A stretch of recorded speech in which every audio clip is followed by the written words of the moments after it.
नांदेड़, महाराष्ट्र का गुरु नगरी कहा जाने वाला शांत शहर नांदेड़ इस वक्त दहशत के साये में है। पिछले महज 70 घंटों के भीतर एक के बाद एक हुई 5 निर्मम हत्याओं ने न केवल नागरिकों की नींद उड़ा दी है, बल्कि पुलिस प्रशासन की कार्यक्षमता पर भी गंभीर प्रश्न चिन्ह लगा दिए हैं।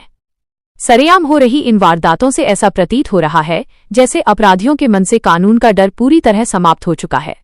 पिछले 3 दिनों में हत्या का जो सिलसिला शुरू हुआ, उसने पूरे जिले को झकझोर कर रख दिया है। शहर के अलग अलग इलाकों में हुई इन वारदातों में कहीं पुरानी रंजिश सामने आई है तो कहीं मामूली विवाद ने उग्र रूप धारण कर लिया। हमलावरों ने जिस बेखौफ अंदाज में धारदार हथियारों का इस्तेमाल किया, उसने पुलिस की नाइट पेट्रोलिंग और सुरक्षा दावों की पोल खोलकर रख दी है। सड़कों पर बहता खून अब व्यवस्था से जवाब मांग रहा है। इस पूरे मामले में सबसे चौंकाने वाला तथ्य ये है कि इन वारदातों में शामिल कई अपराधियों पर पुलिस ने पहले ही प्रतिबंधात्मक कार्रवाई प्रिवेंटिव एक्शन कर रखी थी। इनमें से कुछ अपराधी तो हाल ही में जेल से छूटकर बाहर आए थे। सवाल ये उठता है कि अगर पुलिस को उनके खतरनाक होने का अंदाजा था तो जेल से बाहर आने के बाद उन पर निगरानी सर्विलेंस क्यों नहीं रखी गई? क्या ये प्रशासन की लापरवाही नहीं है कि दागी अपराधी जेल से निकलते ही फिर से सरेआम कत्ल की वारदातों को अंजाम दे रहे हैं?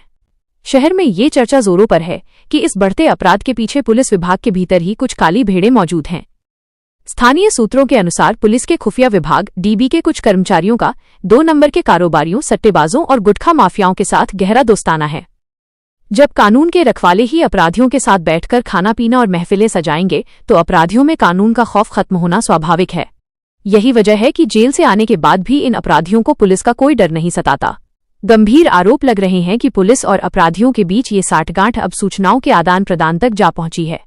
छापेमारी की गुप्त सूचनाएं पहले ही लीक कर दी जाती हैं, जिससे अपराधी सुरक्षित बच निकलते हैं।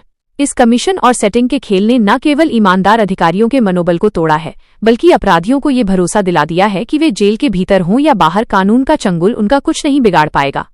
इन 5 हत्याओं के बाद नांदेड़ के व्यापारिक और रिहायशी इलाकों में सन्नाटा और असुरक्षा का माहौल है।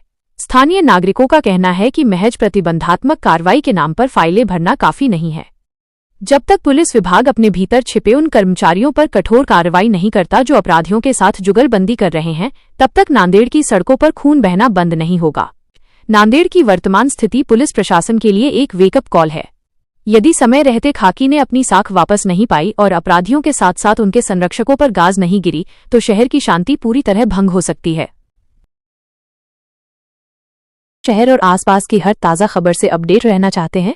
हमारे चैनल को लाइक और सब्सक्राइब करें ताकि आपको मिलती रहे पल पल की अपडेट्स। किसी भी जानकारी या सुझाव के लिए आप हमें व्हाट्सएप पर 9049032007 पर संपर्क कर सकते हैं।